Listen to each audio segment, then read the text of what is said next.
This is Ozzy Skateboard, and you're listening to UCY.tv.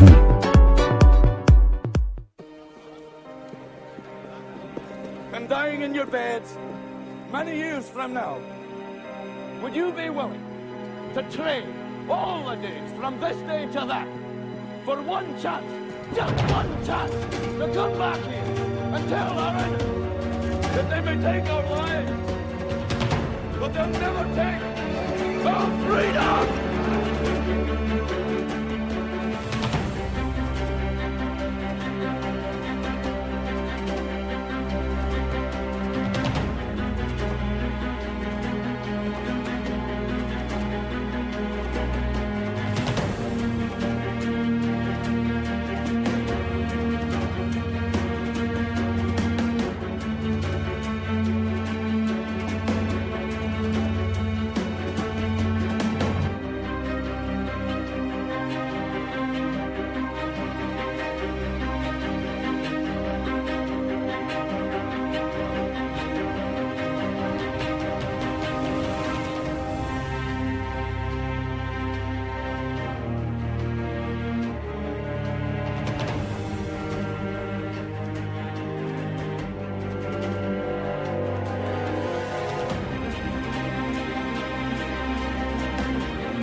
And welcome to Anti-Tyranny News Radio here on UCY.tv. Thank you for joining me this evening. A lot of stuff we're going to dive into. One of them, may we return to the gold standard?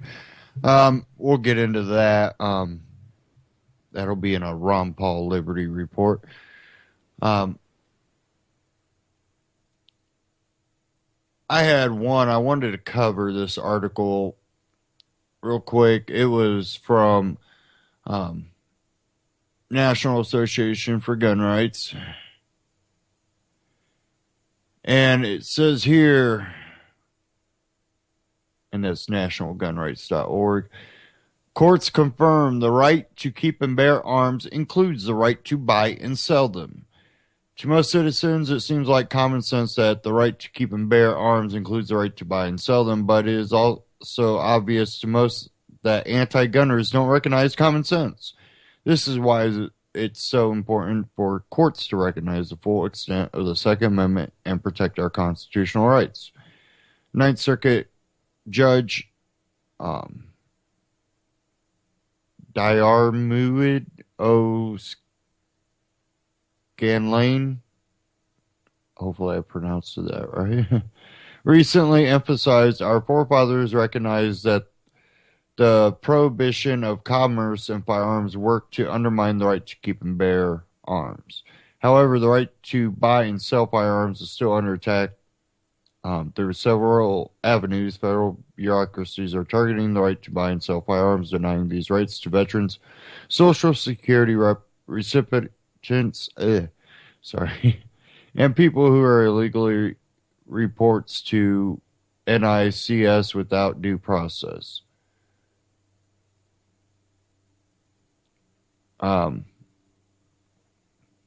Senator Rand Paul has introduced a bill that fights 5 different gun control schemes at once, including the VA gun grab, Social Security gun grab, and illegal reporting to NICS.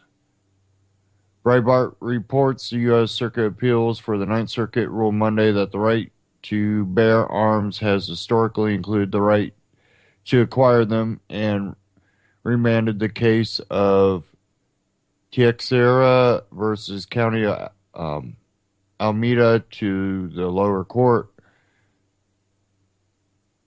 Teixeira revolves around Alameda County zoning rules for incorporated areas that not only require a gun store owner to obtain requisite local, state, and federal permits for the business, but also make sure the proposed location of the business is not within 500 feet of a residential zone district, elementary, middle school, or high school, preschool, or daycare center, other firearms sales businesses, or liquor stores or establishments in which liquor is served.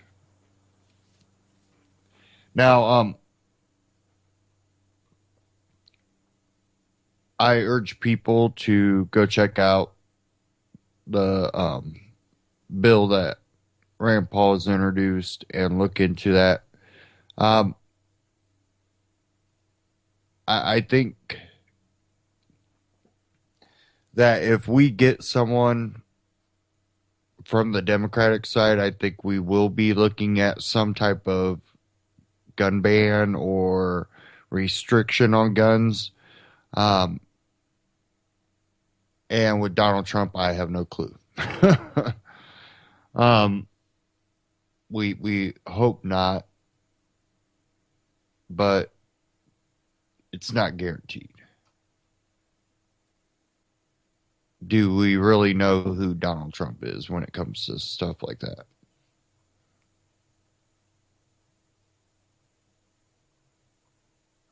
Okay. I want to go ahead and get into this Ron Paul Liberty Report, and then we'll get into some articles after this. Give me a second, try and get page back up.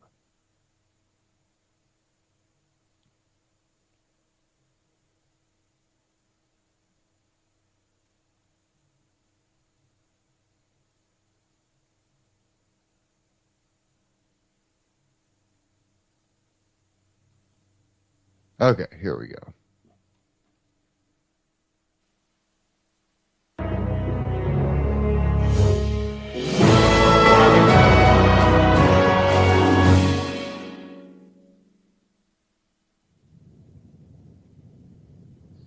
Hello, everybody. Thank you for tuning in to the Liberty Report. With me today is Daniel McAdams, the co-host. And Daniel, nice to see you. Oh, thank you. Good morning.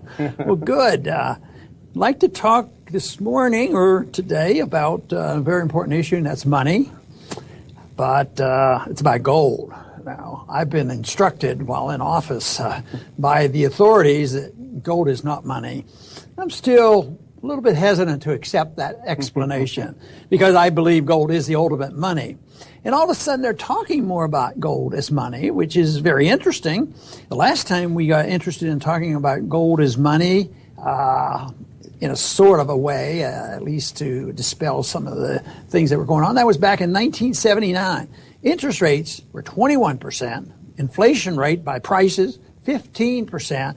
There was chaos all through the 70s. There was stagflation going on. People were concerned. The setting was so good that they passed my amendment to have a gold commission to study the role of gold in international and national order. And we had the gold commission, and not too much positive came of it other than the fact that it was established. But here it is today. Interest rates are negative, and you know, there doesn't seem to be, you know, tremendous price inflation, a lot more than they admit, but we certainly aren't having the government CPI admitting a 15% increase in prices. But all of a sudden, they're talking about a gold standard and the pros and cons, and sometimes I think there's more cons than pro. But a major article appeared in Bloomberg that caught the attention of a lot of people. Gold bugs or not, the people who hate gold all of a sudden came out to blast this whole notion. But the title of the article was sort of a takeoff on current politics. The title was "Make America Gold Again," and it calls for a favorite controversial standard or back. So what do you think about this? Do you think there's anybody serious up there? We could speculate a little bit about motivation. We're sort of the suspicious type that wonders about some of these things and what the real motivation is behind the scenes. Well, I think if you're interested, like we are, in media and how media is a tool of propaganda, looking at this article and the contents and especially the headlines, it seems to me as if they are recognizing a very strong undercurrent in society. And you've said this many, many times, the real malaise among Americans. They know something's wrong, but they're not sure exactly what it is. I think that explains the Donald Trump phenomenon and to an extent the Bernie Sanders phenomenon, which I think are the same phenomenon in different parties. But look what they do. They take an undercurrent that's running heavily in society, and they pretend to cover it while at the same time ridiculing it by making it look like it's just this part of this whole Trump thing. Oh, all these kooky people following Trump, they're interested in gold. And then the people they quote in the article are the experts who actually hate gold. Look at someone like George Selgin from Cato, who says, the gold standard is like Humpty Dumpty, you can't put it together. So all the experts that they quote are against it. So it seems like a kind of a con job. Yeah, did they concede that I might have been on the right track, or did they sort of ignore that point? Well, you're mentioned as a footnote. You were the standard bearer of gold. You had been, and sort of buried at the bottom of the article. So they don't want to deal with the philosophical points that you made. Yeah, and we don't have to worry about that because if gold is money, and history is correct, it's been around for 6,000 years, gold wins out. And they do make a lot of fun of this. And one of the arguments is, why have gold? It's inert. It doesn't earn money. And stocks and bonds, they can't possibly, there was a recent article in the Chronicle, Houston Chronicle, they can't possibly compete because over long term, stocks and bonds are the place to be. And yet, if you look at what's happened with gold, since the Federal Reserve was created, the gold went from $20 an ounce to $1,800. Now it's $1,300. And I would say that it's acting, rationally, and that it truly is, a special type of commodity, and it is special money. The others keep arguing that it makes no sense, but what they're afraid of is, I think the real reason why they have to attack gold is the restraining force on government. If you have an honest gold standard, you will restrain government spending, government debt, government special interest, the welfare state, the warfare state, because they can't print the money. Of course, you can read thousands of articles on why. If you'd have had the gold standard in 2008 and 2009, I mean, a lot of these companies would have gone bankrupt. Oh yeah, we might have been back to economic growth again. There's a lot of things that are different, but they don't look at that at all. They just say it's very, very bad. Now, when they compare it and they say gold earns nothing, stocks and bonds earn something. Well, something's happened along the way. If you put your money in the safest investment in a dollar savings, a paper savings, you put it in a CD or a treasury bill, and you get negative interest rates, and you have the inflation factor to deal with. You have taxes to deal with, so it's very negative. How can they say that is worthwhile compared to the fact that, at the beginning of this century, gold was $300 an ounce. And, the Bush wars were ushered in, and look, it's gone up 600%, up to $1,800. So it is just utterly silly to say that it's just a commodity and no special, no difference. Gold is not money, and therefore it would only hurt the people, because how would it preserve the financial market? But my suspicion is something you alluded to, is the people know there's something going on. They might not understand it completely, and we certainly don't understand the timeline for this and when it's going to happen. But anybody who understands anything about monetary policy understands that you just cannot create money out of thin air endlessly and think it'll maintain value. I think even kids understand that. But you mentioned something earlier that's really interesting, and I think maybe you can extrapolate a little bit more on it. The article was somewhat silly because they made fun of some of the important ideas, but they did have a chart. And if we could actually put that chart up, gold versus monetary supply, the money supply out there, and I think that actually tells more of a tale than anything else. Yeah, now this one is recent and it has a point, but you could find a chart someplace where it doesn't go so smoothly. So sometimes gold doesn't go up like you think. Money supply is increased and gold doesn't respond immediately. But this one is rather dramatic because this was getting out of the major crisis in 2008. We knew there was tremendous amount of debt and malinvestment and bankruptcies, and somebody had to be rescued, and it had to be Wall Street. So if you look at the blue line, and it's crawling along there at the bottom, but if you look about 2008, it was around $800 billion. That's the monetary base.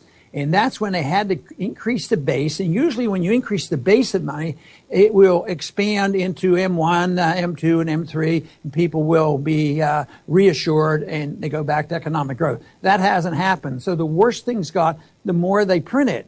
But gold, under these circumstances, definitely responded, because at the beginning of the century, gold was $300 an ounce, and look at where it's gone. It is dramatic, and that might be just really the beginning of a curve. And right now, I think the blip on the white line going up at the end is gold now up near $1,300. And I think that's going to continue, because they are not giving up on this, and there will be the bailing out of anybody and everybody. And the frustration I have with the campaigns going on, nobody talks about it. You know, what should they do with interest rates, and you know, whether it's Trump or Sanders, they're not going to allow the market to set interest rates, because there's some pain with that, and they're not going to have that happen. So they're going they're going to insist the Fed keep interest rates low, or it's going to hurt the economy.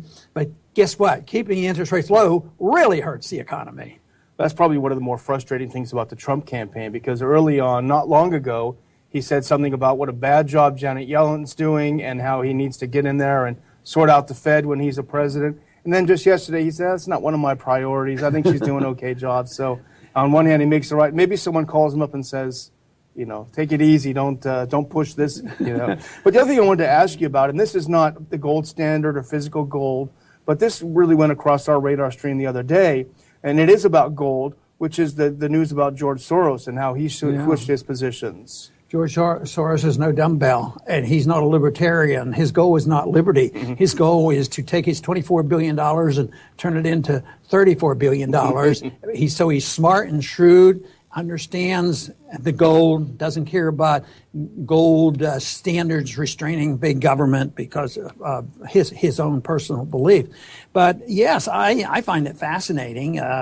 He helped me out because I happen to own Barrick Gold stock. and there for a while, it had been in the doldrums, but I'm a long-term investor or preservation of wealth, so I have a Barrick Gold. But he sold 37% of his stock holdings, wow. And then he went and bought a ton of Barrick Gold, and he caught it. I think Barrick Gold has gone up tremendously since he went in and bought this. But he's doing this because he's shrewd and he's able to. The Chinese have purchased a gold facility in London, 2,000 tons of gold, wow. that they will be involved in. So that is tremendous amount of gold exchanging. Another number that fascinated me is that in 1 year, the transaction in London in gold is $5.5 trillion worth of transactions, buying and selling and speculating, and also sales in real gold. But that is a lot of transactions. So somebody is using it as money. And ultimately, that's the only thing that throughout history that has ever restored confidence to a currency. You know, they can badmouth gold, but gold always survives. And it's been known to be used as money for 6,000 years. But there's no good example of how paper money thrive for very long periods of time. If our currency became totally fiat paper money in 1971, and they say, oh, well, it's doing pretty well. Well, it's not doing very well. People are panicking over it, but it is, rather long for paper money. But I can guarantee it. If history means anything at all, if common sense means anything at all, and if economic law means anything at all, the paper monies will self-destruct and just when and how and the transition, but eventually you have to have a confidence restored. We did it with the continental money. We did it with the dollar and turned it into a greenback. We had to restore that in confidence. They had to restate it in gold. But they're under the gun right now because it's the debt and the malinvestment and the complexity of the world finances is so broad that just saying, oh, tomorrow people say, well, if the Fed guarantees the dollar, at $2,000 an ounce, everybody will be reassured. Well, I'm not going to be reassured. I mean, in a year it could be $3,000. So that's not it. Unless you live within one's means, unless if the government doesn't run up debt, and can't tax people anymore, can't borrow anymore. All they can do is print. But then if people lose confidence, they won't even be able to do that. And that will be the end of it all. There will have to be a promise that the people believe the government's going to live within its means. And that's the hang up. The special interests, and there are a lot of special interests out there, whether you're a socialist or whether you're a Wall Streeter or you're dealing with financial markets and you don't want interest rates raised, everybody will argue you can't do it, because it's sort of like, being treated for cancer. Nobody wants it because it's like an acknowledgement. But if you don't get the treatment, you destroy oneself. The patient gets destroyed. In this case, it'll be the economy that's going to get destroyed. Yeah, and there's one other segment that you forgot to mention, people who don't want to deal with reining in the currency, and that's the military-industrial complex, the warfare state. They're the last people to want, and this is the old critique about the gold standard. Oh, it limits the amount of cash in the circulation. It's going to be terrible for the economy. Well, it's only terrible for those sectors. The Byzantine Empire, I think, lasted more than 1,000 years, but they stayed on the gold standard, and they were well known for this. And it's when they went off the gold standard, finally, that empire disappeared. I remember the private conversation I had with President Reagan. I was flying in a helicopter from Treasury out to the airport, out to Andrews, and he knew I was coming. Matter of fact, I was coming from a Gold Commission meeting, and we talked. And he knew I was interested in it. And he said, there's. His statement was, "There's never been a country that I've never been a great country that abandoned the gold standard that remained great." And we're still great to a degree, but we're greatly in debt, and we're much closer, to the financial collapse. But I think he basically understood this and had respect for the gold standard and why it restrained.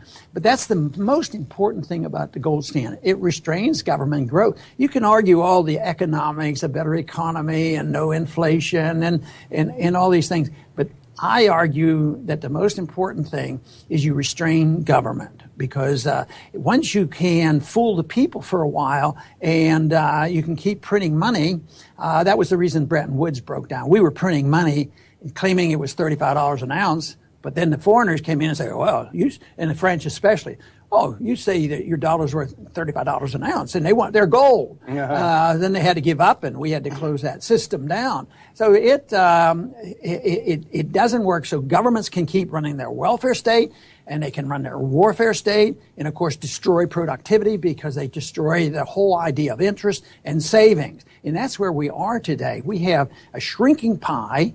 We have no productivity. And we have factions just clawing out there, different factions, to say that they're entitled to this. And whether it's the entitlement of Wall Street or the entitlement of Main Street. I mean, everybody gives, a socialist a pass and say, well, that's doing good and helping poor people. Well, ultimately, you're not helping poor people. You're destroying the middle class. So all this idea that you can all of a sudden control the distribution of the inflated dollars to help the poor versus the rich always win out on that argument because they're powerful and they control the strings and they become part of the shadow government and they can control things the way they want. So it to me is an attack on the people. It's an attack by big government, and we get involved in wars, but we lose our civil liberties too. All you have to do now is think about TSA. They were attacking us. We had to do something. And think of how we've suffered, in the last 15 years. It's always attacking the American people. And you say, all you have to do is look at those pictures on TSA and say, wow, we have to do that because we want to be safe. And I think people are waking up to that, just like they're waking up to the fallacy of this economic system and maybe the dollar. Well, you're making me think that I was maybe too hard on the article's headline earlier. Maybe if we want to make America great again, we should make America gold again. Yeah, there you go. There was one quote that was in one of the articles I thought was pretty interesting. He was down, playing gold down. They said, only weird people, advocate. So I think you're with me on that. So we're the weird weirdos. people. We believe that there shouldn't be just paper money out of thin air. So they're the weird people. And his conclusion was that most people don't want to be like them. So we have a job right now. But it looks like there are more and more people wanting to be like us because they're attacking those people and trying to show how stupid this is and why would you own gold that doesn't earn interest and all the silly stuff. You buy stocks and all these kind of things. So I think it's pretty fascinating that that this is in the news, and I think it's the opening salvo of a lot more discussion because we're about to see some explosive changes in our financial system, in the value of the dollar, and it's going to continue to get worse because right now the real threat is the contest between the factions of entitlements. Who's entitled to something that is shrinking? The wealth of this country is shrinking. Productivity has not going up, and that's why there has not been a recovery. We would not have to go through this. Would it be a panacea with a gold standard?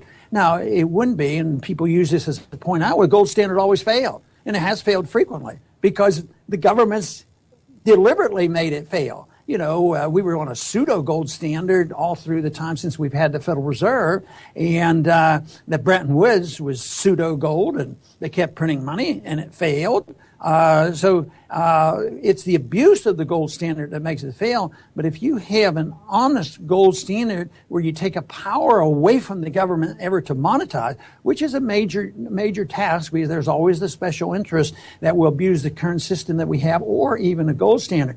But the reason why gold offers more protection is it always has to be a gold coin standard. So if the people become a little bit concerned, they should be able to take their paper money, put it in the bank, find out if the government's honest, and find out if they really have the gold. It is under those circumstances that we could restrain government.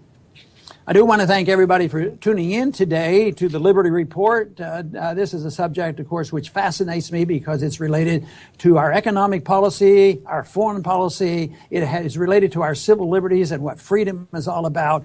And to pretend that we can have the politicians in secret declare by fiat and computers what money is, and the people don't have a vote, always fail. And that's what we're involved in now, is in the midst of this failing system. And this is the reason they're forced to be talking about the gold standard. Even if they come in a little bit closer and want to use gold, believe me, they're not anxious to have an honest gold standard. And that is the reason that we have to continue to do the work we're doing to educate people and the coming generation on how important monetary policy is if they're interested in living in a free country. I want to thank everybody for tuning in today to the Liberty Report. Please come back soon. Ron Paul Liberty Report on YouTube. Check them out. Subscribe. RonPaulLibertyReport.com. Check them out. Okay. Give me a second while I switch these tabs over here. Okay.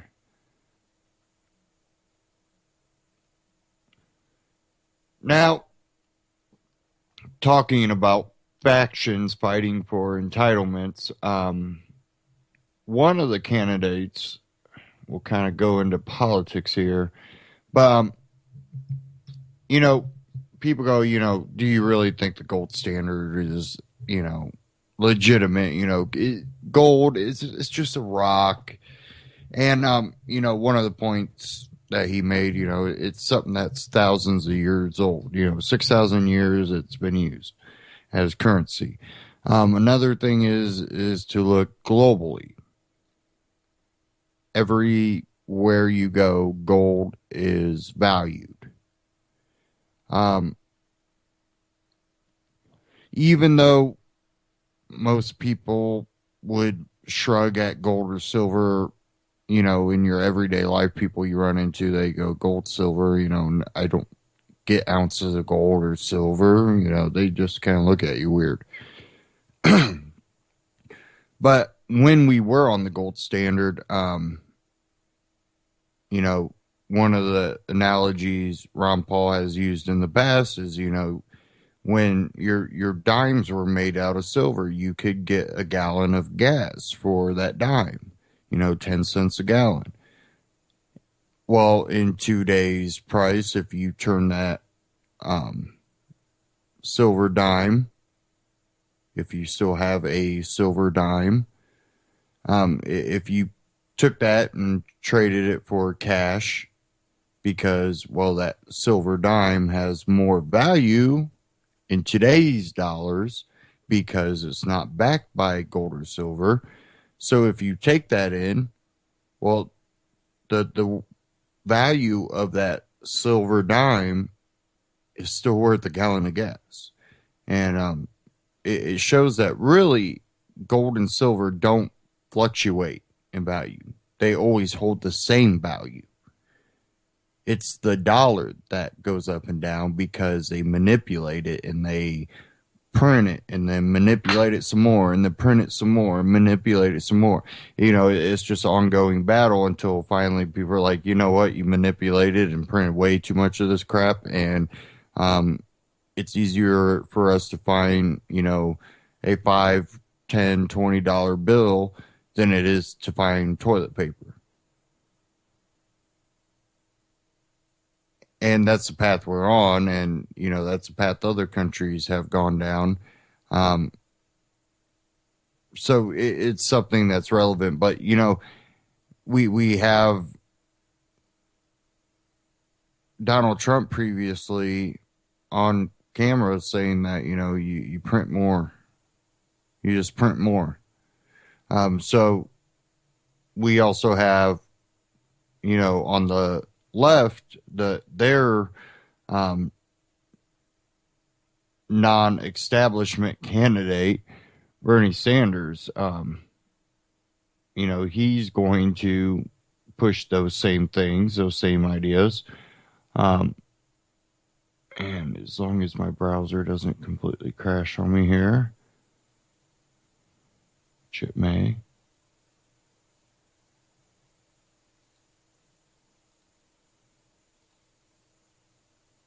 There we go. Okay. I had one here from reason.com I wanted to go over because a lot of people are like, why is Bernie Sanders still in the race? Well, technically, even though Ted Cruz has suspended his campaign, he's still able to get delegates, and they are still, in a way, making it known that, hey, you could still vote for me. So there's a lot of talk about that happening in the background. But this from reason.com, why Sanders isn't quitting. As the return came in from Kentucky and Oregon last night, Twitter and the blogosphere lit up with pundits wondering why Bernie Sanders hasn't dropped out of the race, or at the very least leveled with his supporters that he won't win. The Hillary Clinton camp has taken to gnashing its teeth testily and issuing calls for party unity, as with Bernie or Senator Barbara Boxer's recent remark that she would hope that Bernie will be a leader and make sure that everybody understands what is at stake. Sometimes they get more explicit, as when Senator Dianne Feinstein said last week that Sanders' presence in the race has become actually harmful, since it means Clinton can't make that general election pivot the way she should.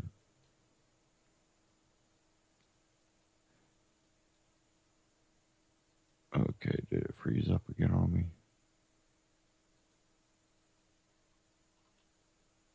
I think it did. Give me a second here.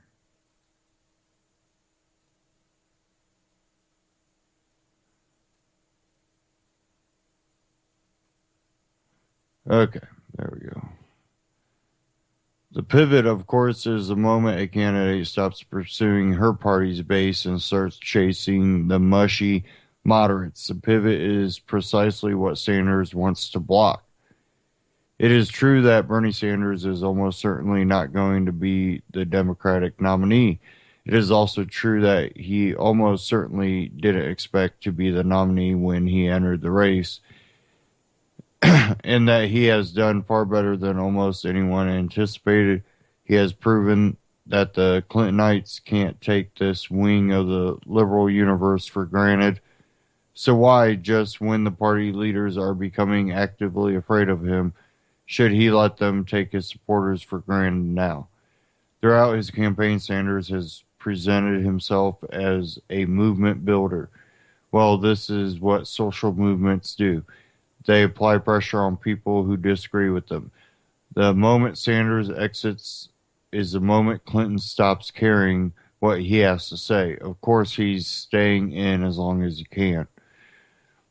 The question here isn't whether Sanders will eventually withdraw from the race at some point between now and the final moments of the Democratic National Convention. He will.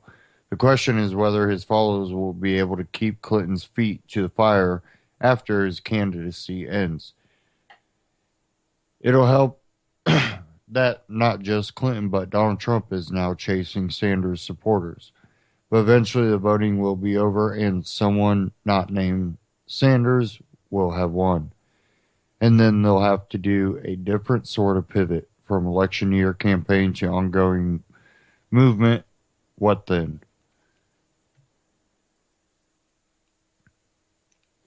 You don't have to be a Bernie backer to be interested in the answer. Any ideologically driven campaign, any campaign with an aim larger than installing a particular politician in office, will want to watch and learn.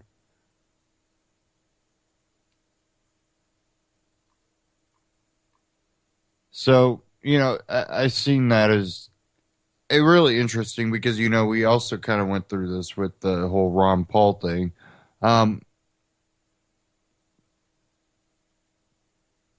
And even today, we still are talking about the Fed, and it's really become mainstream, where you even have people on the left talking about the Federal Reserve.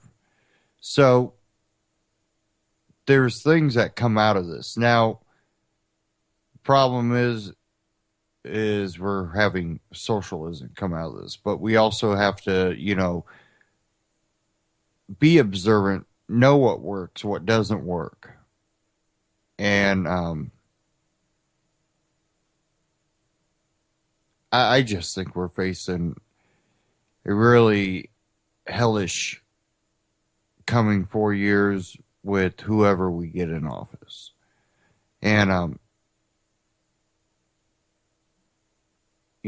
it becomes one of those things that I urge people, prep. Can't be prepared for everything, but you can sure try to, put yourself in the best situation. Put it that way.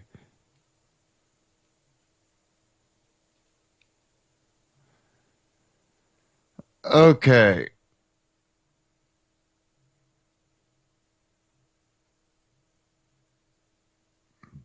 Give me a second here. Now, we probably won't have Bernie, but then we'll have either Donald Trump or Clinton. And I think they both represent a dramatic move that could negatively affect our economy. And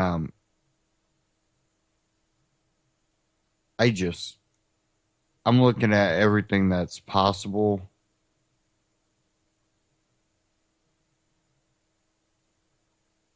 And I'm looking at it, and we're looking at people that want more government control. We're looking at people who want to grow government. And like we know with the private Federal Reserve, which our government allows to dictate our monetary policy, basically, gave up their responsibility. One thing Ron Paul mentioned in that Liberty report was the TSA.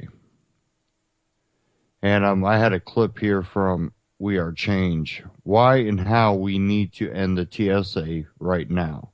And we've seen a lot in the news about O'Hare. They might have the worst, but many airports aren't far behind. And of course, they want more funding, and for we can have more screeners and more stops that we have to take on our way through this airport, or what's going on here. And does it really make us safer? But I want to go ahead and get into this clip here from We Are Change.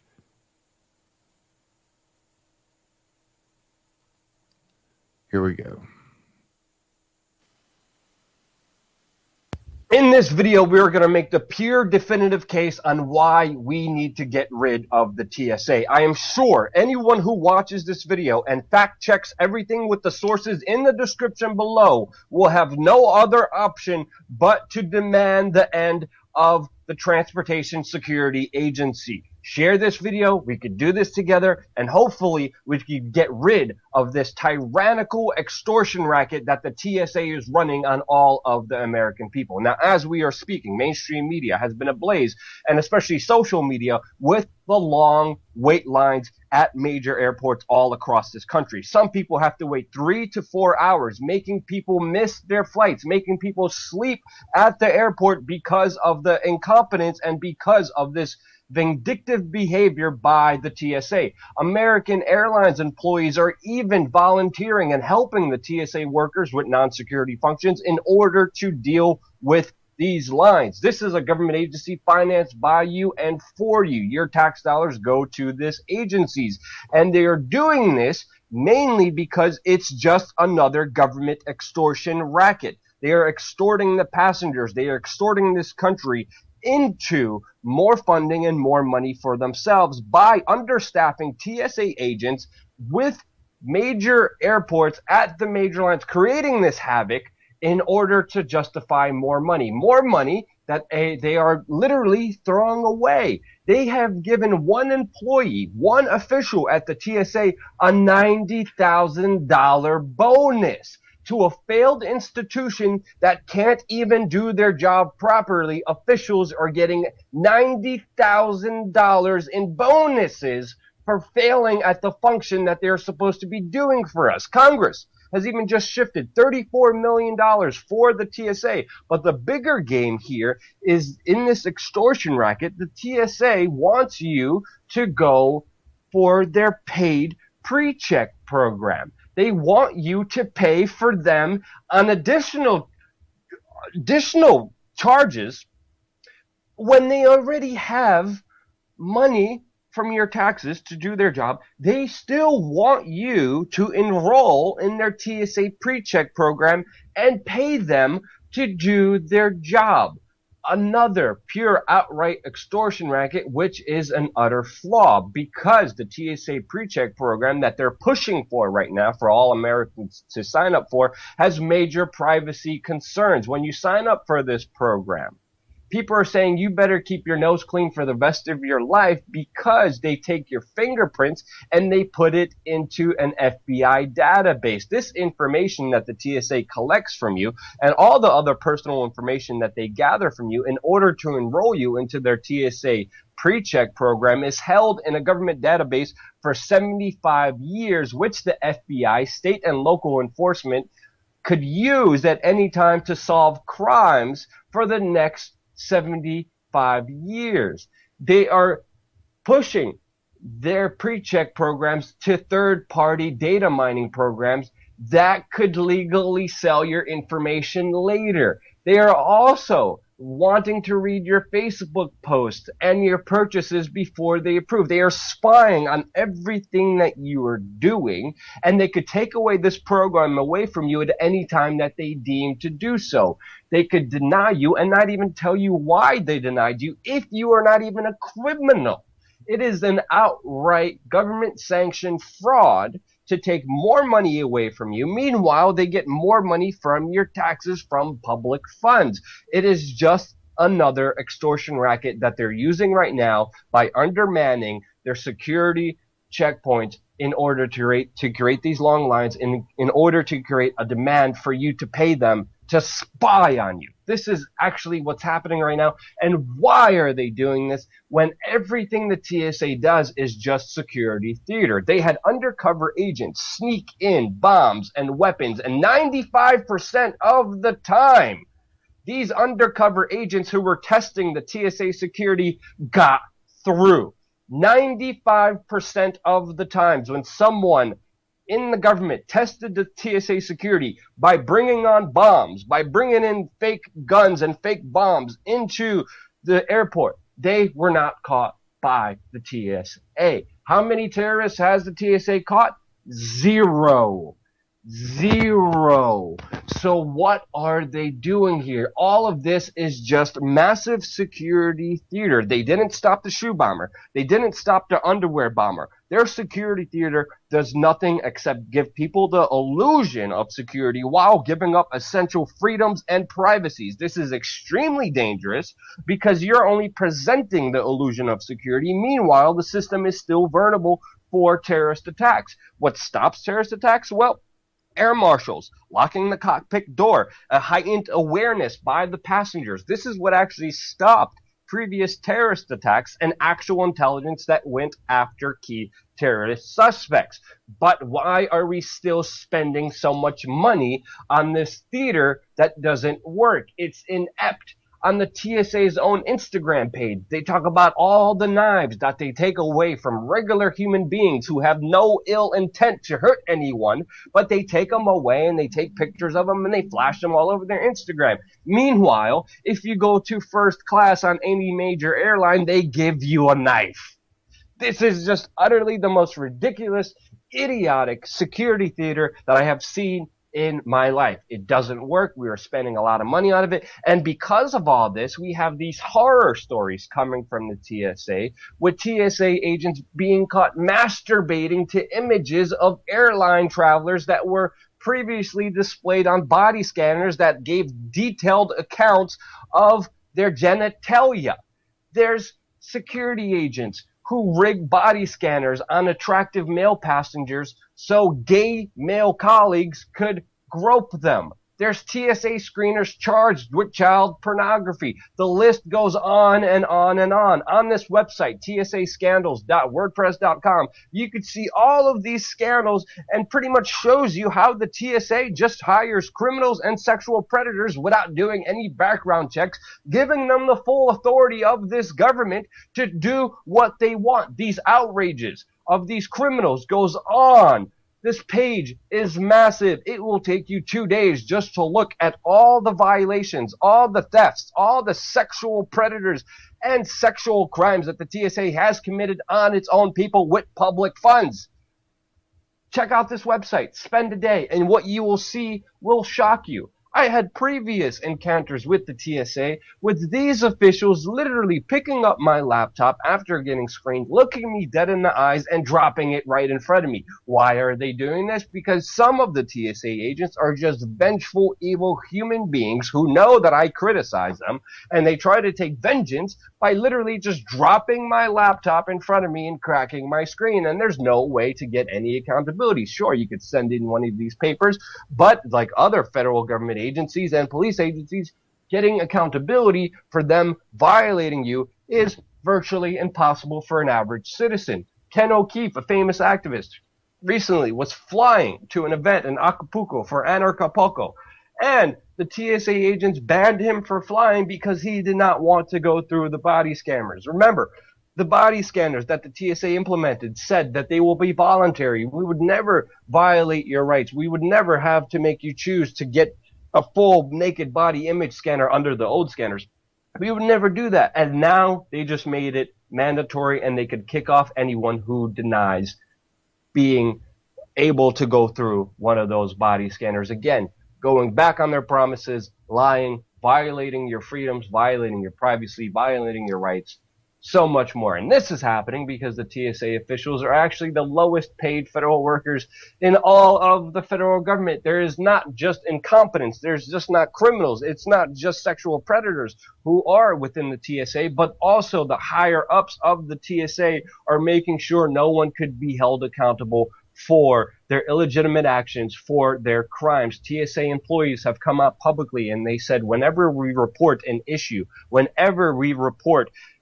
it comes to security or someone violating someone else's rights, when someone doing something illegal within the TSA, we get punished for reporting and holding TSA officials accountable. The higher ups of this criminal organization are the major ones pushing these illegal actions. But there is sunlight at the end of this tunnel with major airports, including New York City and Phoenix Airport, looking to kick out the TSA and hire their own private security agencies. We could surely have a push calling of all of our major airports to get rid of this criminally inept.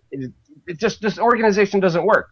It is a government extortion racket that's violating your basic principles, that's violating your basic rights, meanwhile not keeping you safe at all, wasting your money, trying to extort you even more, worse than any mafia that you could even imagine. And international airports and major airports all around the country are calling to kick out the TSA. We need to support these officials. We need to get through this because ultimately, together, with enough public outrage, we could do this together. End the TSA right now.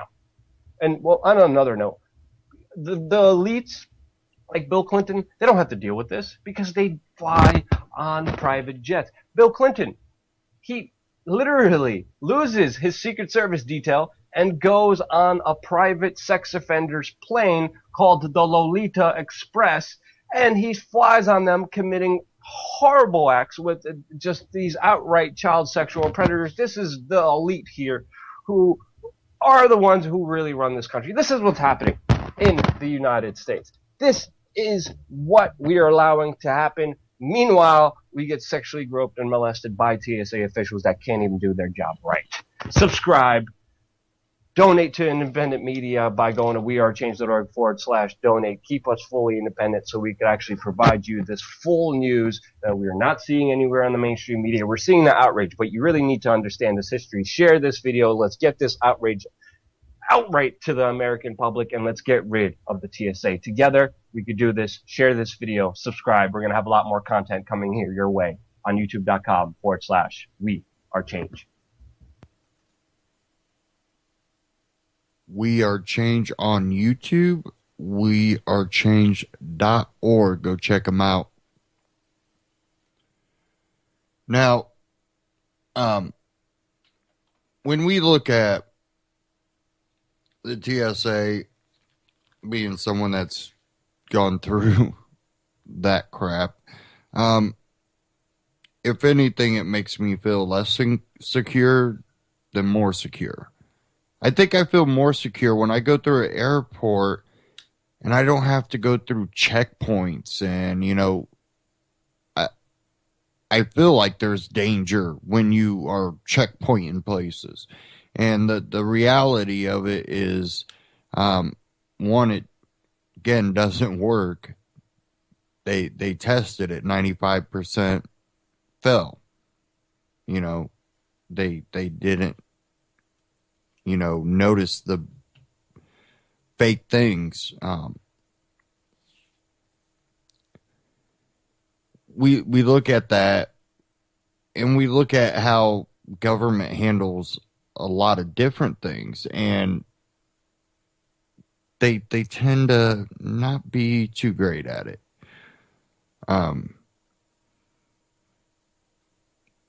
I will say I think the U.S. Postal Service has gotten a little bit better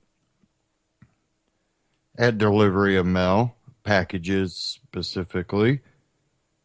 But that's after how many years of getting their butts whooped by UPS and FedEx and other carriers, which I don't know the numbers right now, and they might be getting their butts whooped too still. I really don't know the numbers, but how much is it costing them? Or us? You know, how much inefficiency is there? It becomes one of those things that because it's our money, they can just allocate more if they need. You know, they now have postal service delivering on Sundays. So it becomes very interesting how your tax dollars can just be used and maybe the system's not even efficient, but guess what? You don't get to choose.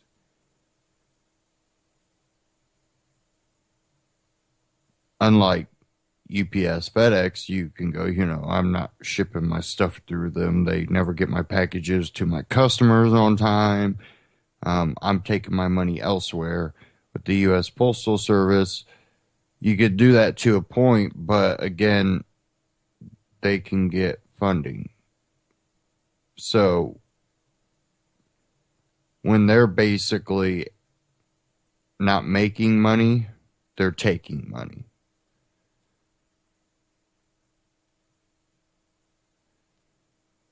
Okay, I want to get to this article here.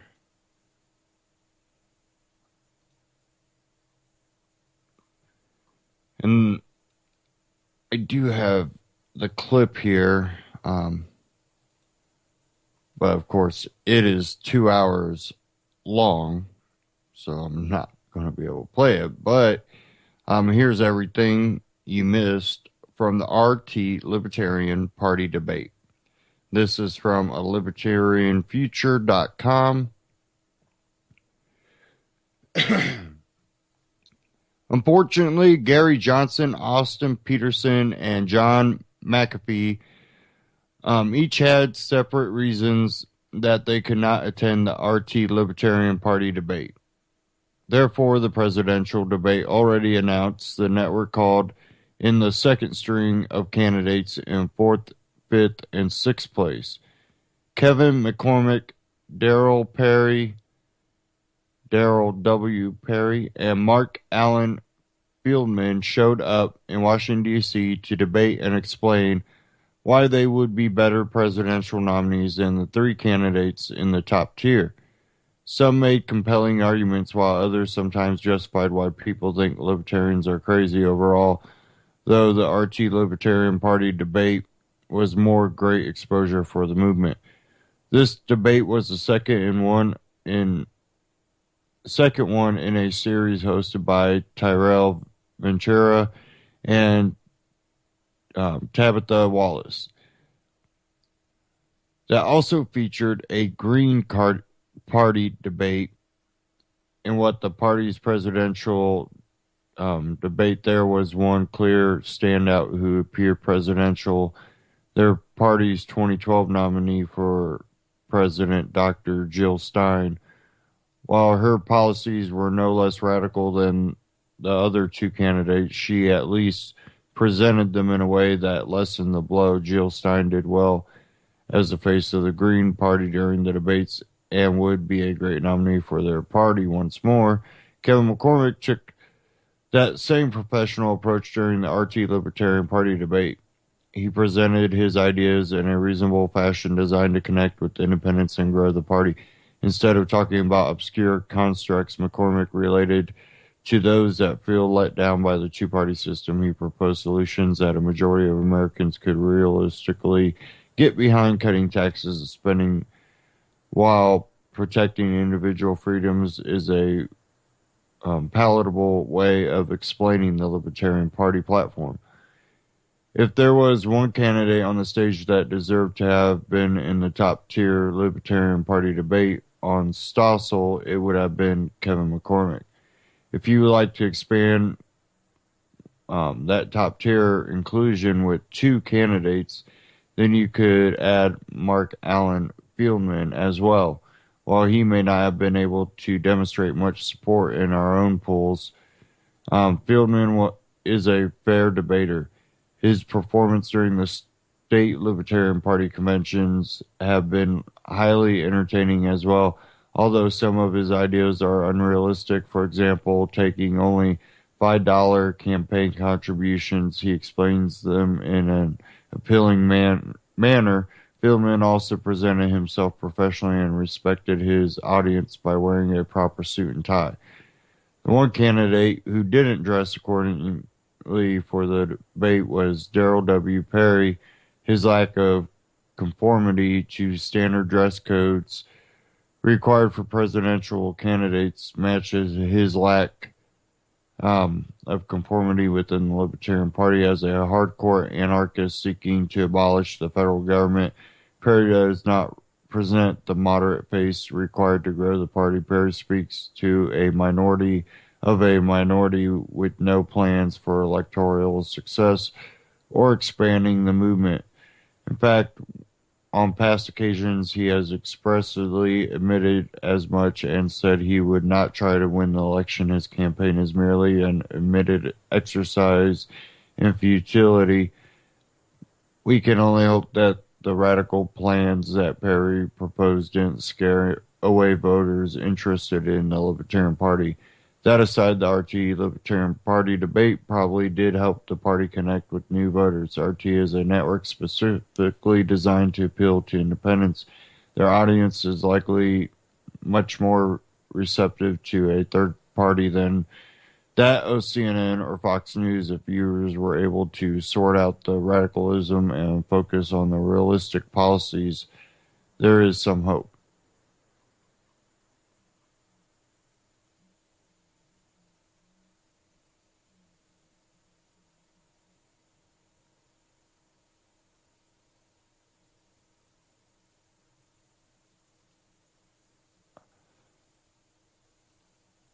Okay.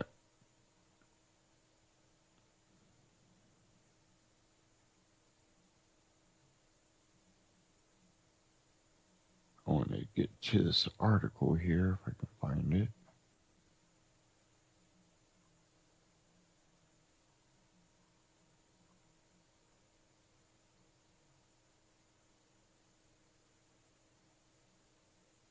Maybe.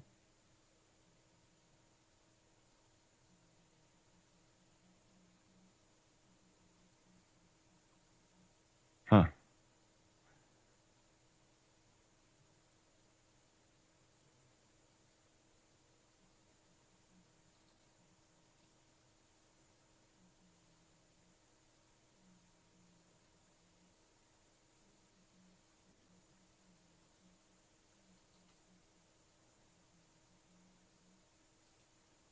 Sorry, guys.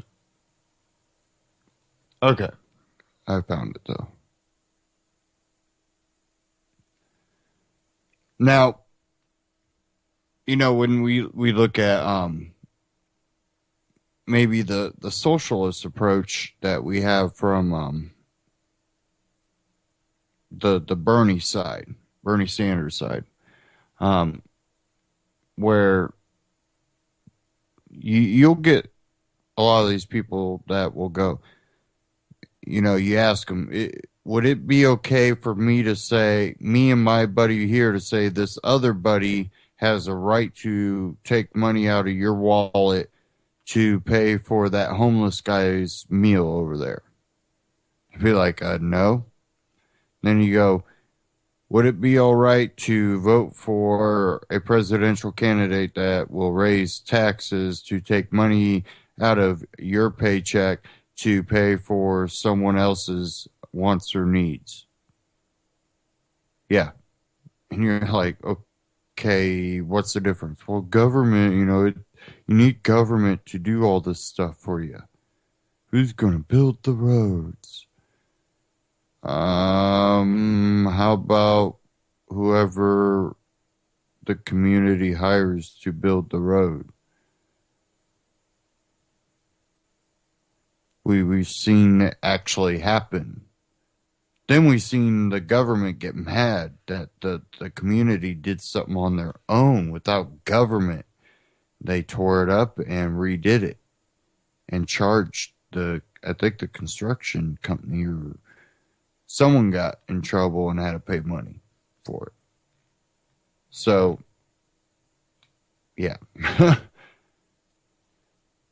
Well, the socialist path, let's see. Oh, yeah, Venezuela. I have an article here from Breitbart. Crisis in Venezuela reaches apocalyptic proportions. And there's a lot of reports coming out of Venezuela.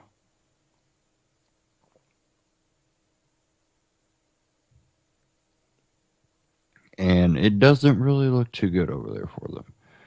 But here, the situation in Venezuela has been steadily declining in the past couple of years, but in the past few weeks, it has become so dire and disturbing that scenes coming out of the socialist country are said to mirror the apocalypse.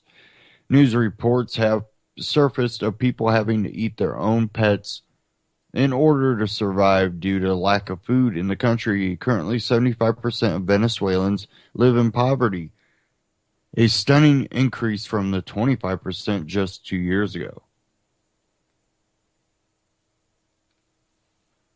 Because, well, who's going to do all the work when everything's given to you? This rapid poverty rate increase is a reflection of the precipitous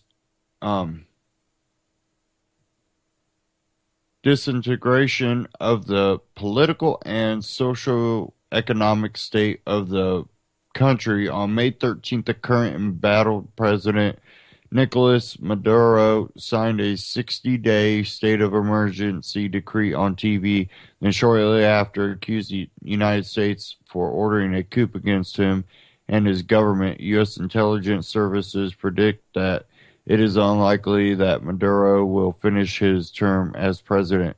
All the political infighting within the country has overshadowed the dire situation that the people of Venezuela find themselves in. Local pharmacies and supermarket shelves have been looted and depleted. Meanwhile, the stores that still have food and medicine have lines that go on for days. Food rationing only allows individuals to go to the supermarket on certain days dictated by government-issued IDs. The government is incapable of providing for those most basic human needs.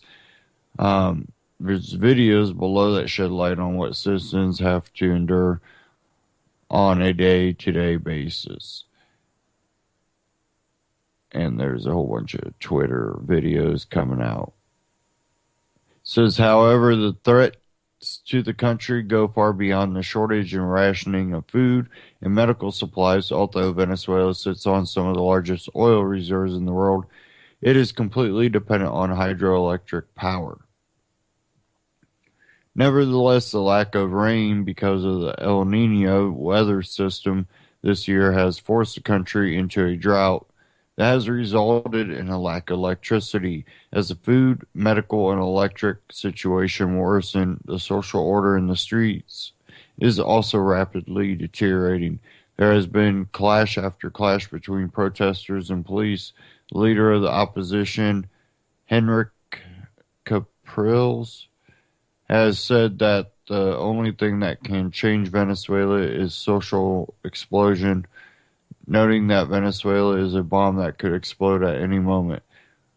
Breitbart News previously reported the national anti-socialist opposition, led by the opposition members of Congress, have begun an effort to bring Maduro to the polls once again in 2017. Henrik Capriles Radonsky, who lost in an election many have argued was fraudulent in 2013, is leading the effort to collect signatures on the group. Through his work, the opposition submitted 600,000 signatures, 200% more than the necessary amount to get the second step of the process last week. and they are currently waiting for the Venezuelan Election Commission to verify the signatures.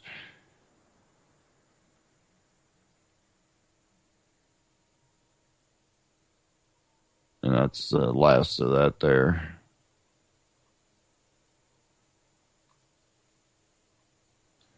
And that's out of Breitbart.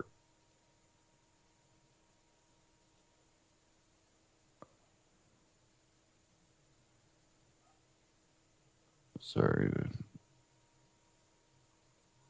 noise in the background if you're getting any of that bleeding through. Okay.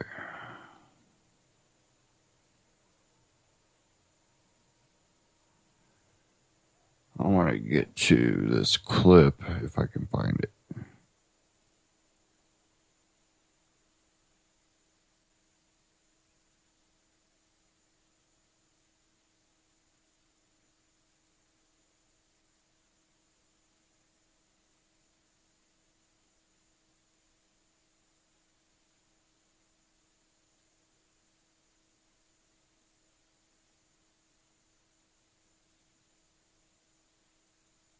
And this is another We Are Change.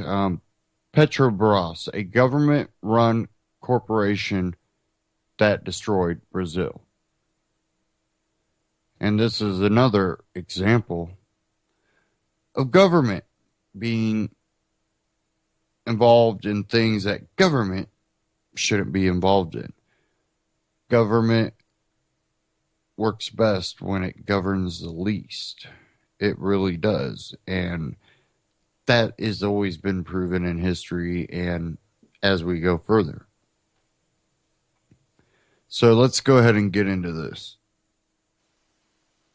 This is Rick Radowski of WeAreChange.org here in Rio de Janeiro. We are outside the headquarters of Petrobras, the government-run corporation that has been in the middle of all the scandals and, of course, the corruption that's dealing here with the impeachment of the president of Brazil. Now, to understand this situation better, we have Edson here, who's one of the leading thinkers and philosophers behind the libertarian movement in Brazil. And to understand just a little bit of what's happening here in Brazil, we have to start at Petrobras. Now, what I've heard with Petrobras is that it's a government-run corporation that controls pretty much the oil and gas here. And even with the low oil and gas prices globally, they still haven't lowered those prices here. And they're ripe with a lot of corruption that's leading to the impeachment of this president. But ultimately, what is Petrobras and what are they dealing with right now? Actually, Petrobras is the national government oil company, and they actually regulate all the monopoly of the oil thing. So everything started a few years ago when there was a legislation which is determining and for everyday enterprise that you run against Petrobras in the oil market. So they try to regulate all the market systems and legal system just for Petrobras. And Petrobras will use it by all the politicians that were behind the Dilma Rousseff government. Now, what is the corruption? What happened here with Petrobras, with the government?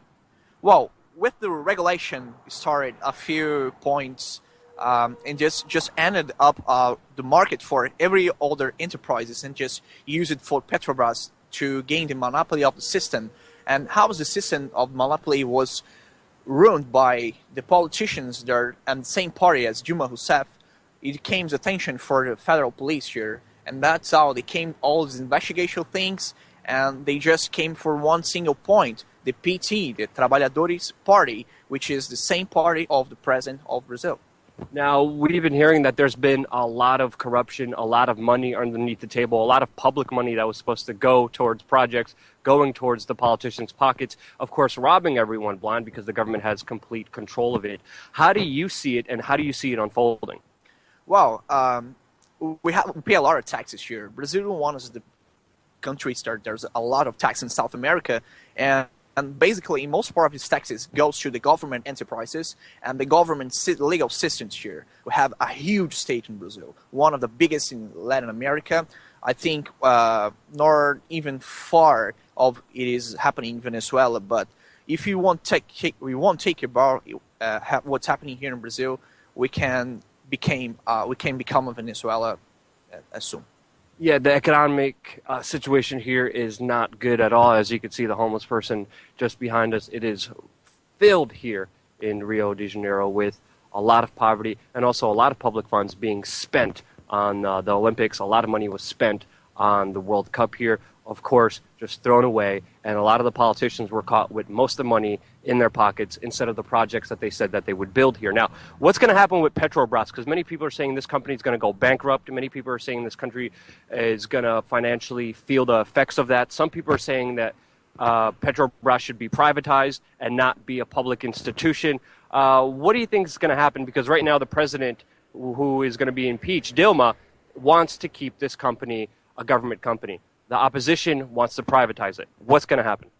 Actually, in my opinion, to privatize Petrobras is not even a thing have to be considered because it's already bankrupt. So we have to extinct Petrobras. We have to literally implode Petrobras to open the market from all of the companies all over the world, worldwide, to invest on the oil company in Brazil. If you have a company that runs for oil market, you have to put in Brazil and implode Petrobras. Now, what's going to be the effects of that since Petrobras is so interconnected with the government? Actually, first, we make the direct link with the government thing about Petrobras. So once the Petrobras is over, the corruption and the single party, which is PT, with the same with the president, we're going to over it for now. But there's a problem. The Brazilian society wants more state to doing that. We don't want to make the individual freedom and the free market principles to go out. So we ask for more government, and there is a problem. Once we end the corruption in one single party, we need to create another situation, an alternative to resolve this problem market. We have to open the market to end all these things. Yeah, like you said before, the people in Brazil here hate the politicians, but they love the state, which is a very conflicting view and obviously causes a lot of conflict because the vice president of Dilma would actually take charge when she's impeached, and he is more of a right-wing person interconnected with Goldman Sachs, who wants to make Goldman Sachs pretty much the finance minister here in this country, which leads to a lot of rumors and speculation that this whole kind of impeachment movement, starting off with Petrobras against this government, against this president, is kind of a coup d'etat. So many people are saying because Dilma, the current president, was actually arresting people for corruption, that Dilma, who actually was implementing kind of liberal leftist policies here. She was targeted by the State Department, which the opposition is in connection here with, and they are going after her because she was doing that. And it's mainly the past president, Lula, who was involved with Petrobras, and that there's not a lot of dirt with Dilma, with Petrobras. But, of course, Dilma is protecting Lula, and she put him in her cabinet so he can't be prosecuted. But now there's the big impeachment thing. That's how some people are seeing it, as a kind of coup d'etat against this president. How do you see it, and can you give us a history of this president's past, Dilma, who has been kind of a revolutionary, who has been tortured, and also did some other acts? So there's one thing people have in mind. Brazil never were a safe place. During the 70s and the middle of the 60s, there was the military regime here, and a lot of things happened, and Dilma, he was trained in Cuba and in Russian to run against the military. She are a socialist and a communist thing, so he did a lot of terrorist attack against the military bases amongst every people in society, even banks or regular people. He used to walk nearby the same situation that she made some terrorist attacks. So there was the past of her and Lula. They were friends at the time, and they created a party which he has the principally the politicians and the Senate and the government show. So there is the past of her party. Yeah, you said that she was guilty of killing 3 police officers. Is that true? Yeah, she was guilty to kill 3 or 4 military officers in the middle of the 60s. She had a brigade, socialist brigade, which were called AR7, which is in Portuguese called the Movement for October Revolutionary Socialist Movement. So she killed a few officers in the military, and that's how it is. That's what happens when you have a terrorist running for a government. And then she was also tortured by the police state, the martial law that was set up here in Brazil during the 60s and 70s. And now she's president, and now with the whole scandal with Petrobras, the future of this country is unknown, but obviously a lot of important moves are being made here. Where do you see everything going in the near future? Because economically, Brazil is not in good shape in any way. And also politically, with the impeachment, with this new guy coming in, how do you see Brazil in the next few years? Actually, there isn't. There is an alternative, actually. The only alternative that we have is to open the market and transform Brazil in a free country, to invest, to create some alternatives for the free market. That's how we can change Brazil now. We can create a society without the politicians depending. We can create a society without the buildings and the corporation of the state depending. We have to create a free society, and to do that we have to create a free mentality of can be created amongst all of us. So right now the alternative they're imposing to us is to ask for more state. So what I think has to happen is to end all of this thing and create an individualism thing and individualist all of the places all over Brazil. Edson, thank you so much. And of course, you're doing that with a lot of important people here. Where can people find out more information about you? Well, you can also ask for Grupo de Estudos Dragão do Mar, Instituto Liberal do Nordeste, e o Instituto Mises Brasil. That's a mouthful. Yeah, that's a lot of institutions in Brazil. Then we fight for liberty and free market. The links will be in the description below, and obviously with the uncertain situation here in Brazil with the Olympics coming up, anything could happen, but it looks like Brazil is headed for a worse future than it is right now, and the solutions are actually going to be a lot of the same problems that are continuing here in this beautiful, amazing country. Stay tuned, subscribe, we're going to have a lot more information coming here your way on youtube.com/wearechange.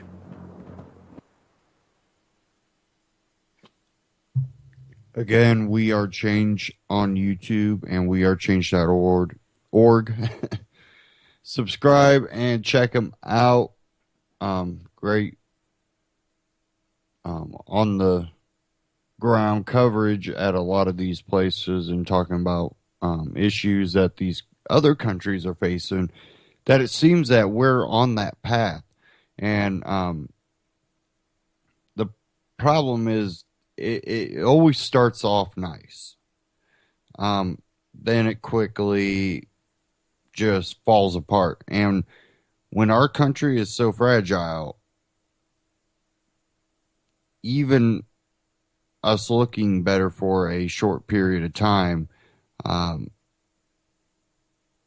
fall is going to really, really hurt. And, I still try to be a little optimistic and think, it's not going to be in my time. But the more and more I see things happening, and definitely in the past, you can say about 15 years, just looking back and looking where we're going,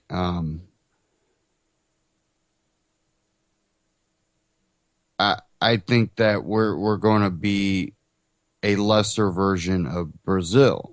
And the thing is that's just a path to the situation you see in Brazil. I've told many people, I think no matter what side wins, all it's going to do is enrage the other side more, and it will be just like it has in the past, but at a faster rate where, both sides are growing government to impose control over the other. And it's going to continue. And I think the rate of deterioration of society in America is going to be on incline. And I just hope that enough people wake up and are awake right now that maybe we could head off that situation. But with the political scene right now, it makes it hard for people to have optimism of that. And both sides are playing into it, to divide and conquer. the Bernies, the Trumps, the Clintons, the Cruzes, they're all playing into the divide and conquer. And a lot of them actually believe that they're not, that they're trying to unite a country. And what they're really doing is making the divide and conquer even worse. And we will be ruled over. So you gotta take a step to say, you know, this is not going to be the path that, you know, I'm going to choose. And a lot of us have come to that point a long time ago, but I think a lot of us gave up on society too. And that again only furthers that divide and conquer, because not enough people are spreading the knowledge and information that they themselves already know, that both sides are playing into this divide and conquer, that it's going to lead to more social unrest.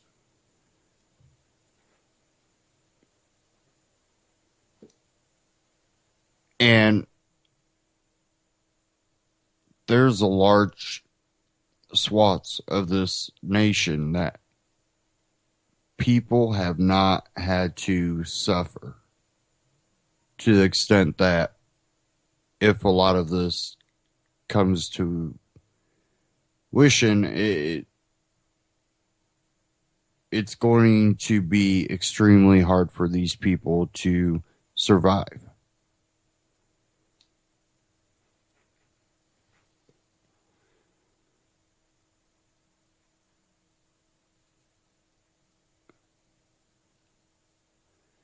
Now, I have an article here from FEE.org, Foundation for Economic Education. This one by Jeffrey Tucker. Obama's egregious overtime rules attack prosperity and worker rights. The Department of Labor's new regulation regarding workers' hours ranks among the most outrageously destructive actions by the Obama administration in its two-term history. Is going to profoundly affect the lives of many millions of people, shattering dreams and smashing the human rights of workers to negotiate, produce, and achieve. By executive fiat, the department has now said that time and a half rules on worker pay apply to workers earning up to $47,476 per year, such specifically, whereas they used to apply to only up to $23,660. The new rules apply to salaried as well as hourly workers. High-level executives, along with teachers and doctors, are exempt. How people will be classified is determined by a complicated test. Forced idleness. An Obama administration spokesman said this is designed to address both underpay and overwork. Because a law alone cannot magically produce wealth, it will not address underpay. Employers do not have a secret closet stuffed with cash to which they can have been denying workers access. Instead, workers will be cut back and or reclassified by force of law. So yes, this edict will address overwork by forcing people to become poor. This hits the white-collar job market hard and in ways that will upset the lives of millions of people. Want to work long hours to get ahead? Forget it. Your boss won't let you for fear of violating the regulations. Your career opportunities are shut down, or maybe you will get downgraded from salary to wages in order to make long hours possible. In either case, no accomplished American worker has had to amount for his or her working hours for generations. It's a freedom we enjoy as Americans. The National Retail Federation is right. These rules will affect every aspect of life for millions. It will destabilize family vacations because workers won't be able to prepare for working extra. It will make salaried positions more elusive. It will thin the ranks of middle-level executives and impose strange record-keeping rules. It might result in millions of people taking a second job in order to pay the bills. It didn't work in Europe. This new rule introduces European-style labor regulation despite how such rules regarding overtime have dragged down productivity and introduced social stagnation over an entire continent. It is completely inconsistent with an entrepreneurial economy of risk and reward. Think of the typical startup. Workers work ridiculous hours at below market wages in hopes of building a successful enterprise. Rules on pay and working hours, if enforced, would rule out startup culture. It is precisely because U.S. rules are kept to a minimum and only applied to relatively low levels that the culture of startups is vibrant as it is.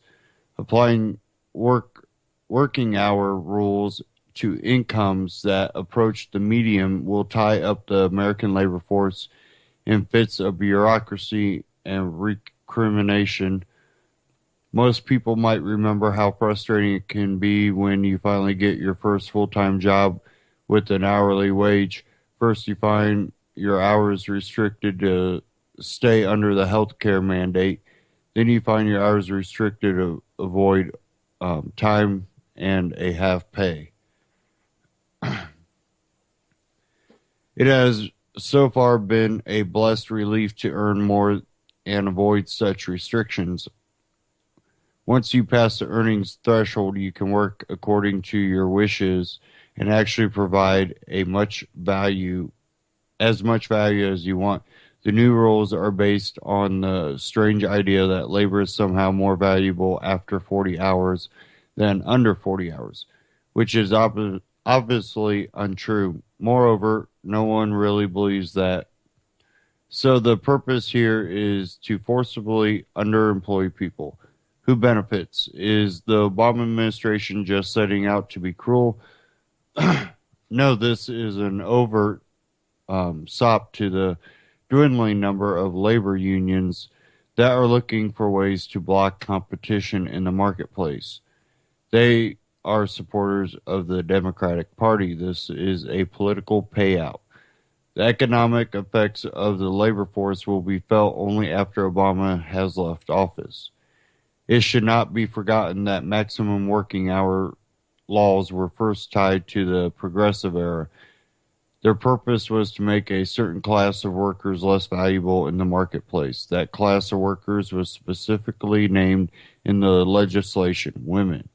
This generation has concern that women were outcompeting men, and moreover, married women are seen as needing to save their energies for propagating the race. In essence, maximum work hour rules were part of a range of laws influenced by the pseudoscience of eugenics. Only later were they imposed during the New Deal as a way of manipulating labor data in a way that appeared to favorable to the party in power. They didn't actually help workers in more than any legislative restriction on worker rights helps. Fortunately, in our own times, they have become less relevant. Attack on freedom applied in the 21st century, a time in which work life has become even more customized according to individual preference. These rules will be devastating for productivity. They are inconsistent with the very idea of human freedom. In short, they are intolerable. What's more, the imposition of the rules has never voted on by any legislative body. It is pure administrative edict The worst of the worst from the worst. Congress has a chance to weigh in on the regulation before it takes effect, and to do so during the dicey months leading to an election could be killed if good sense and courage prevail. Again, that was from Jeffrey Tucker from the Foundation for Economic Education, FEE.org. Go check it out.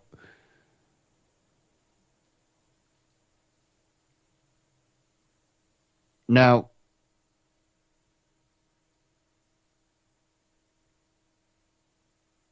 when we see this, we're going to have people go, "Oh yeah, I'll get paid more." No, you won't.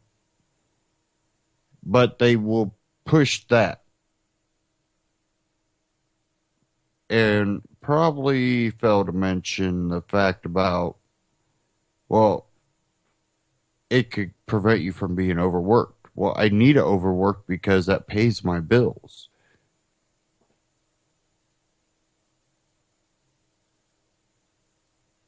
They are going to push people out. Definitely salary jobs. It's already pretty difficult to find salary jobs.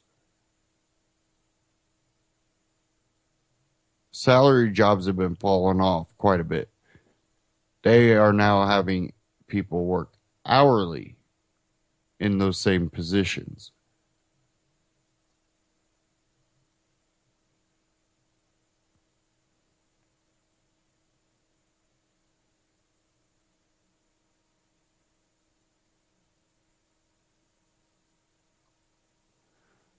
Okay, I'm trying to get this article up here.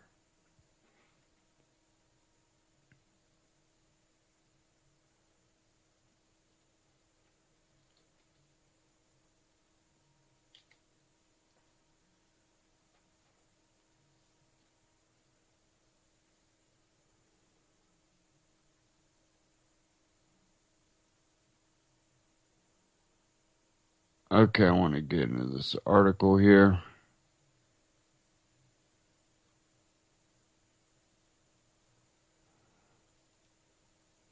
Undeniable evidence. This from the economiccollapseblog.com. Undeniable evidence that the real economy is already in recession mode. You are about to see a chart that is undeniable evidence that we have already entered a major economic slowdown. In the real economy, stuff is bought and sold and shipped around the country by trucks, railroads, and planes. When more stuff is being bought and sold and shipped around the country, the real economy is growing. And when less stuff is being bought and sold and shipped around the country, the real economy is shrinking. I know that might sound really basic, but I want everyone to be on the same page as we proceed in this article. Just because stock prices are artificially high right now does not mean that the U.S. economy is in good shape. In fact, there was a stock rally at this exact time of the year in 2008, even though the underlying economic fundamentals were rapidly deteriorating. We already remembered what happened later that year, so we should not exactly be rejoicing that precisely the same pattern that we have witnessed in 2008 is happening again right in front of our eyes. During the month of April, the cash transportation index was down 4.9% on a year-to-year basis. What this means is that a lot less stuff was bought and sold and shipped around the country in April 2016 when compared to April 2015. The following comes from Wolf Richard. Freight shipments by truck, rail, and rail fell 4.9%. Now, I went over this part of this article before. And it was actually a little bit different article, but basically the same. This is something that we've been seeing in other countries, that trucks aren't on the highways as much. Rail traffic is down. Someone had mentioned to me that they were seeing Atlas Shrugged from the movie playing out in real life with, all these derailments,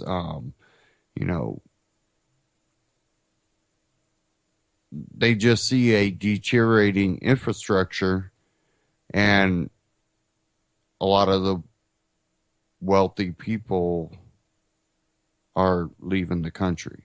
Not all of them, but a lot are seeking other places that might allow them to be more free market, let's say.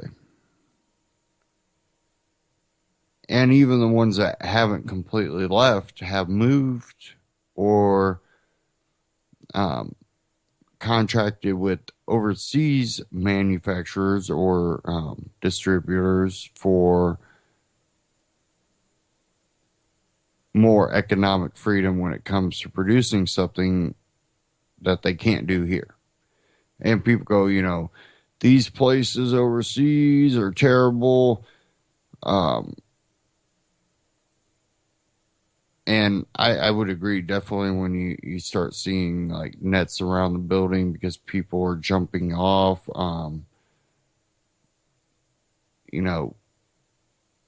really bad situations.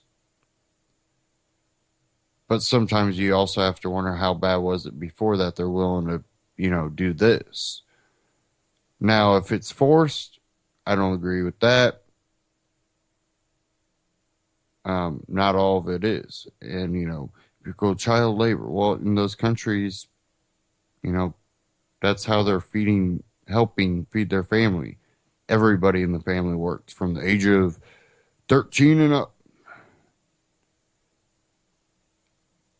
And we go, oh, child labor, child labor. And it's those countries. And I don't see a lot of these people going, child labor, putting down their Starbucks and sending money over there. So don't tell them that they can't help feed their family. Now, I would like to see it in a situation where if you see a child in any type of work environment, they're like an apprentice working on a specialty trade so they can, get out of school and go into a trade or, things like that. Not a factory full of kids making shoes or something. I don't like that. I don't think that's great, but I'm also not going to tell the kid or, the family that they can't do that, even though that's what helps put food in their mouths. And maybe, instead of, harping at them and the companies, maybe you should harp at the government that helps that situation be there.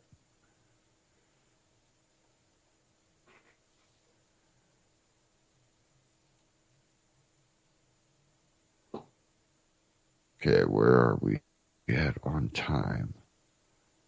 Okay.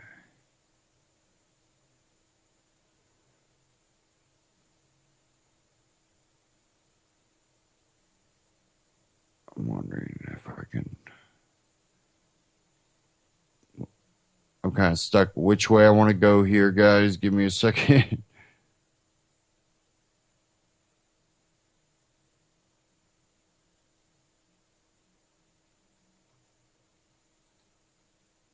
I just got to see what we're looking at here.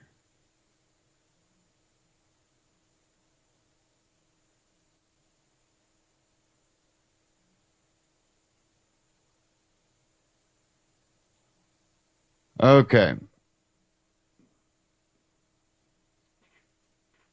Now, this was from youngcons.com, Young Conservatives. Now, I'm not really in the debate on this whole bathroom issue because I think that there's probably been transgender people using, the bathroom that they look like for a long time. I think it's what's going on here is meant to incite, a divide and conquer, basically. Thing I have said many times. But this here, out of youngcons.com, Young Conservatives, Target sales take a dive, lowest since 2014. The news for Target just keeps getting worse and worse as not only their stock has plummeted, they've lost something like $4 billion in response to a boycott over their transgender bathroom policy. It also appears sales are going way down too. Oh, give me a second here.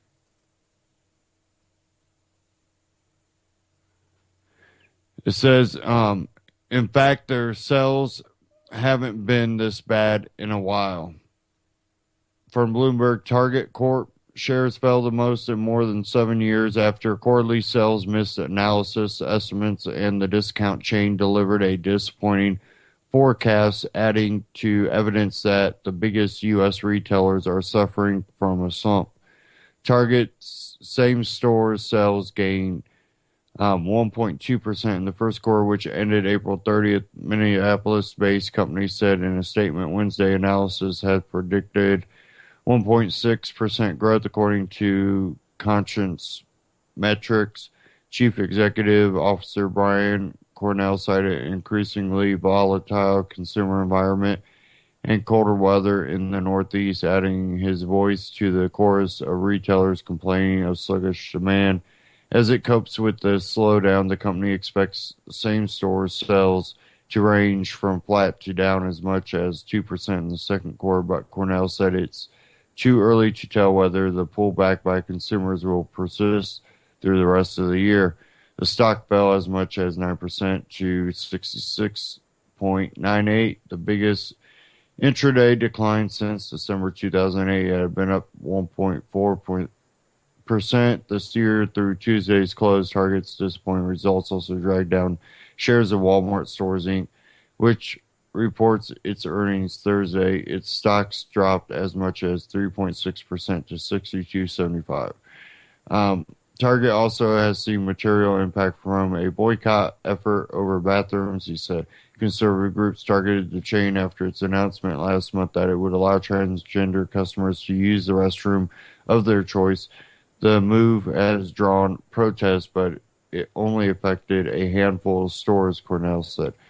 Yeah, I'm sure this decline has nothing to do with the massive number of people deciding not to shop at Target stores. It seems to me the store is trying desperately to minimize the impact of efforts of the boycott on their numbers to make it seem as if it's not effective.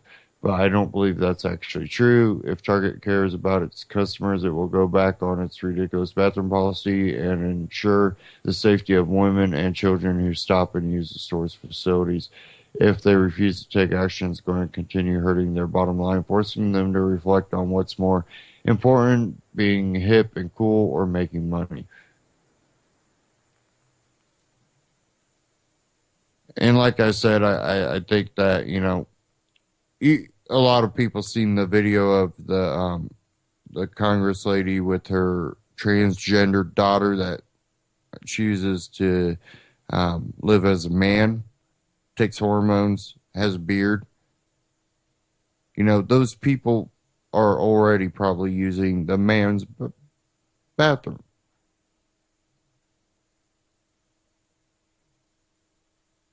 And vice versa. And I think if some bearded guy came in and dressed in a blonde wig, and started like peeping around in a bathroom, I'm sure that people are going to, react to that, whether that rule's in place or not. We have to kind of start looking at things more realistically that, we see a lot of times where people step in and do something when,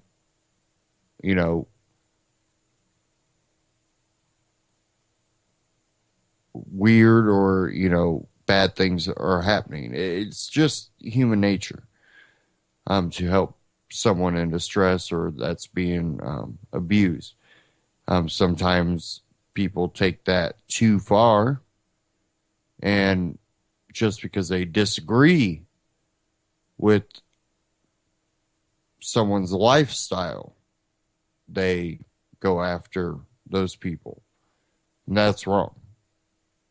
But see, this whole bathroom thing's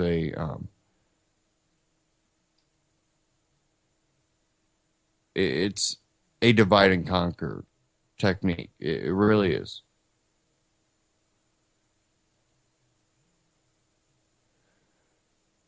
Okay. Last article, I'm going to cover this out of the antimedia.org. This is pretty interesting article here. Chemtrails and chill. New dating site seeks to connect conspiracy theorists. There are many kinds of dating sites out there these days. They are tailored specifically to groups like Christian, Jews, farmers, and stoners.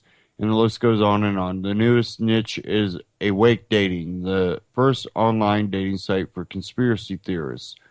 Developed by Jared Bidden, Awake Dating features all the normal bells and whistles of a dating network, but with the caveat that most, if not all, the users consider themselves awoken to the true nature of reality. Under this wide tent are the lovesick eyes of every variety of truther you can possibly imagine.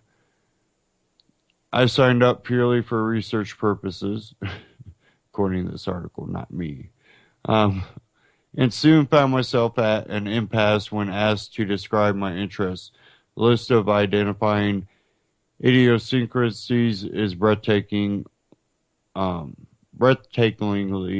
long, and it includes Illuminati symbolism, underground bases, Freemason conspiracy, Atlantis, UFO, population control, universal consciousness,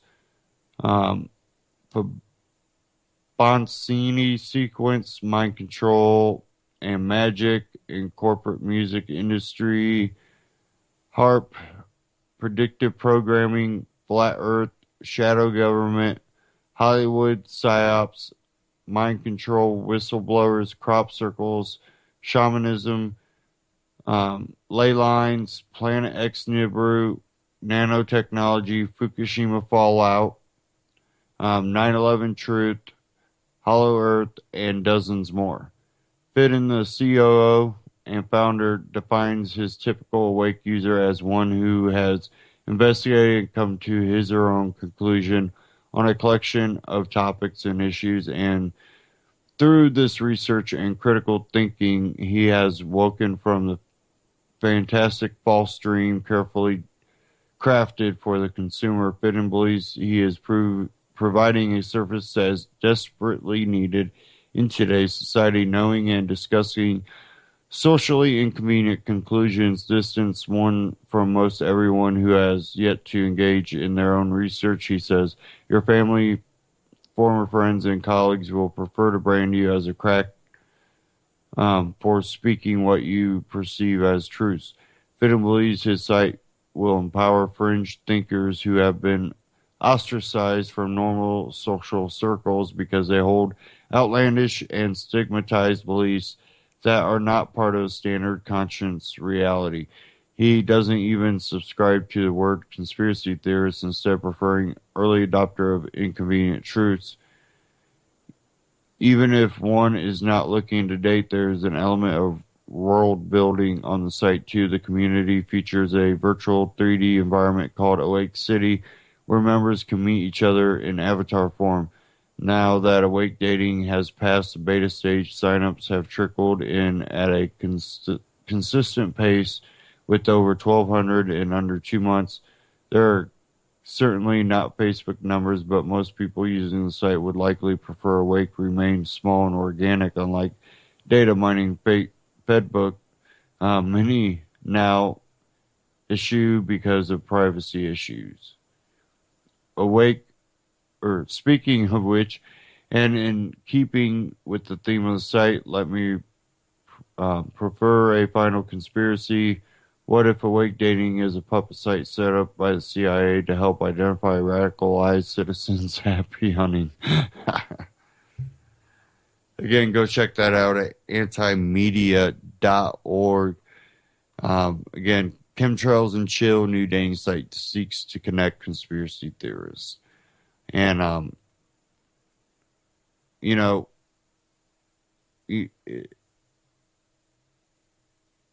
there's a couple things in there that I'm like, okay, they have that in there like it's a conspiracy theorist, that these things have been proven. But whatever. If you want to go check it out, go check it out. And you can check out the article again at the antimedia.org.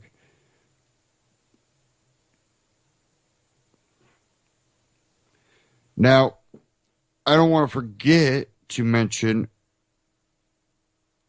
the UCY Amazon store. And it's important to mention this because a lot of you probably already shop through Amazon. If not, they usually have really, really great deals. If you want to buy items at Amazon, if you go to ucy.tv and you scroll down to the bottom and click the Amazon tab, it's going to take you right to Amazon.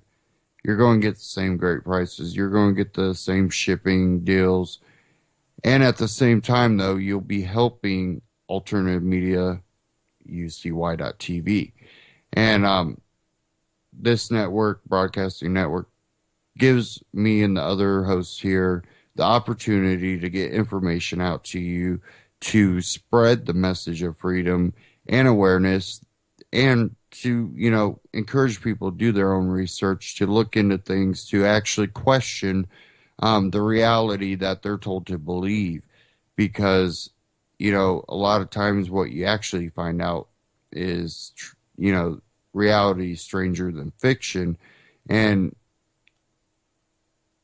it's sometimes hard for people to do that. But when we have so much alternative media out there, it's important that we keep the true grassroots alternative media, you know, operating and broadcasting so that information that the mainstream media will not cover actually makes it to you.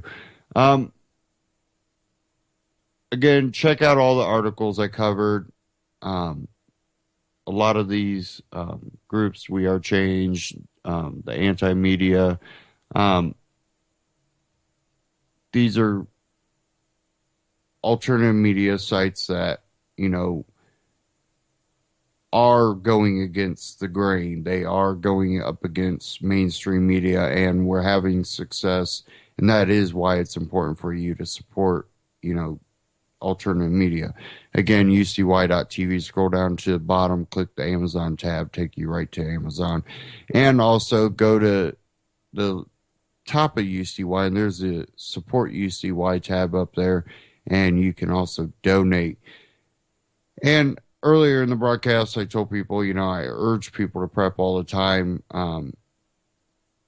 One of the stores I like to shop is My Patriot Supply, and it is located here in Indiana, where I am located. But My Patriot Supply has great prepping gear, camping gear, water filtration, non-GMO seeds, seed vaults, herbal seed vaults, medicinal herbal seed vaults. You know, they just have such a great collection. If you go to antityrannynews.com/My Patriot, it'll take you to My Patriot Supply. Again, just like the Amazon link. Same great prices, same great shipping rates, and they are superb with their products. I urge people to go check them out if you are into prepping or just, you know, having the little extra. You never know if a natural disaster or a man-made disaster may affect you. Go check it out, antityrannynews.com/My Patriot and ucy.tv. Stay tuned.